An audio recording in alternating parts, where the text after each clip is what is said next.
हम हर बार एनटीए और एनएमसी को उल्टा सीधा बोलते हैं कि तुमने पेपर टफ बना दिया, तुमने ये कर दिया, तुमने वो कर दिया, तुमने वो कर दिया।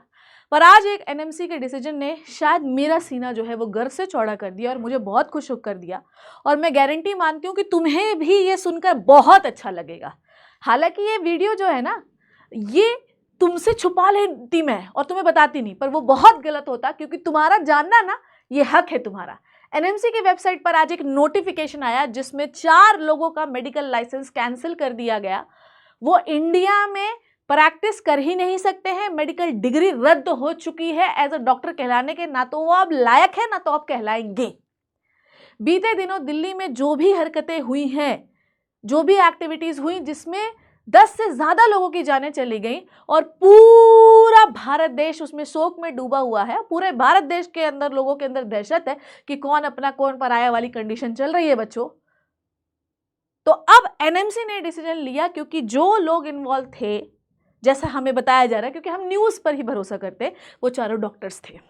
अब क्योंकि वो चारों डॉक्टर्स थे और आप भी डॉक्टर बनने वाले हैं, तो मैं आज आपको इस वीडियो में बताऊंगी कि हमें कहाँ कहाँ कैसे कैसे प्रिकॉशन बरतना है। हालांकि मैं हर समय आपको इस वीडियो में हर बार बताती रहती हूँ, पर एक बार फिर से हम शुरू से शुरू करते हैं कि किन किन कंडीशन में जो है एनएमसी आपको बैन कर सकता है, किन एक्टिविटीज़ के थ्रू। ठीक है, तो एनएमसी के लेटेस्ट नोटिफिकेशन के हिसाब से एफआईआर जो है इन 4 लोगों के अगेंस्ट जो है रजिस्टर की गई।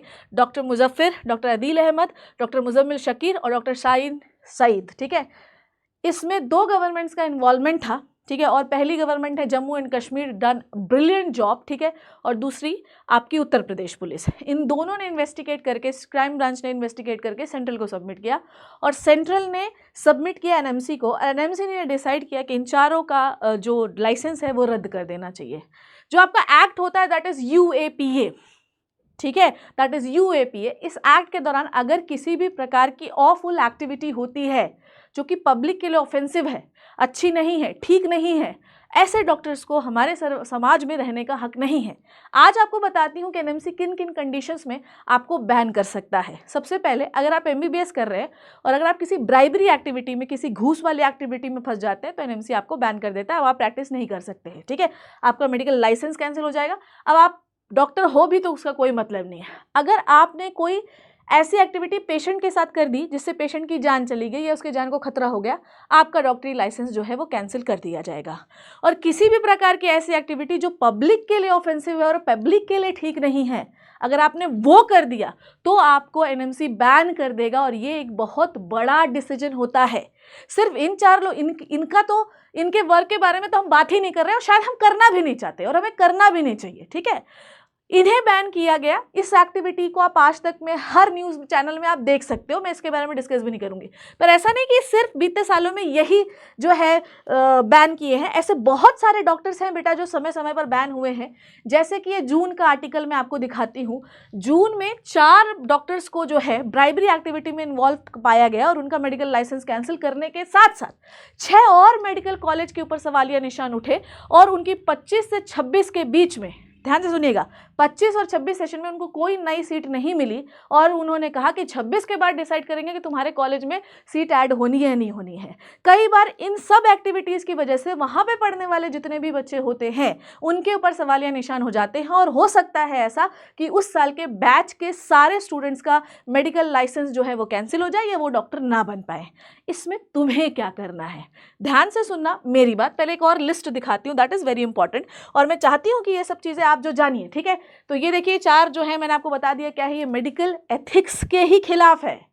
Do not involve in anything जो कि पब्लिक ऑफेंसिव हो। जहां पब्लिक इन्वॉल्व है, आपकी किसी एक्टिविटी से, even you are a NEET student, अगर आपकी किसी एक्टिविटी से पब्लिक को लॉस हो रहा है तो हो सकता है आपको नीट से बैन कर दिया जाए। तो हमेशा आप पर्सनल बेनिफिट के लिए पब्लिक लॉस नहीं कर सकते हैं बेटा।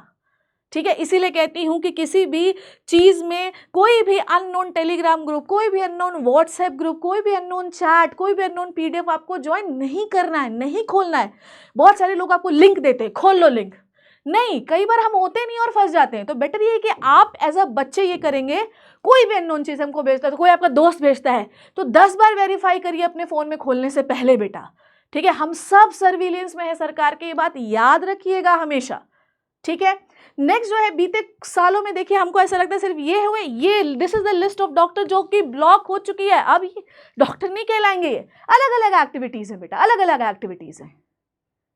तो इन चारों लोग जो कि लेटेस्ट, ये आज 14 नवंबर का ही नोटिफिकेशन है, इन चारों लोगों को बैन कर दिया, ठीक है। कुछ अब तो जीवित भी नहीं है, क्या किया, क्यों किया, पर और बहुत सारे लोगों को डिटेन किया गया उनके कॉलेजेस से।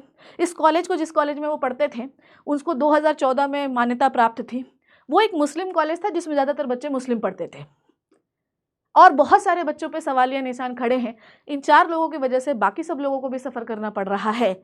तो हम एज अ बच्चे, as a NEET student precautionary way लेंगे बेटा, हम पढ़ाई करेंगे, हम मेहनत करेंगे, ज़्यादा इन सब चीज़ों से स्ट्रेसफुल नहीं होंगे। पढ़ाना मैंने आपको शुरू कर दिया है, टेलीग्राम ग्रुप आप ज्वाइन कर लीजिए, आपको पूरा पढ़ाएंगे, बढ़िया से पढ़ेंगे, किसी भी नेगेटिव एक्टिविटी में इन्वॉल्व होने की बजाय हम नंबर लाने पर फोकस करेंगे। अब आप मुझे कमेंट सेक्शन में बताइए, दिल्ली में आज से कुछ दिनों पहले जो घटना हुई, क्या तुम्हें लग रहा था कि डॉक्टर्स इन्वॉल्व हो सकते हैं इसमें? क्या डॉक्टर फ्रेटर्निटी पर एक सवालिया निशान नहीं रख गया? क्या हम विश्वास कर पाएंगे जो हमारे आजू बाजू खड़ा है, जो एक नॉर्मल इंसान खड़ा है, वो कुछ ऐसा कर सकता है? बच्चों, मुझे बहुत दुख हुआ, इसीलिए मैं आपके साथ शेयर कर रही हूँ। कमेंट सेक्शन में बताना क्या ये सही है या गलत है।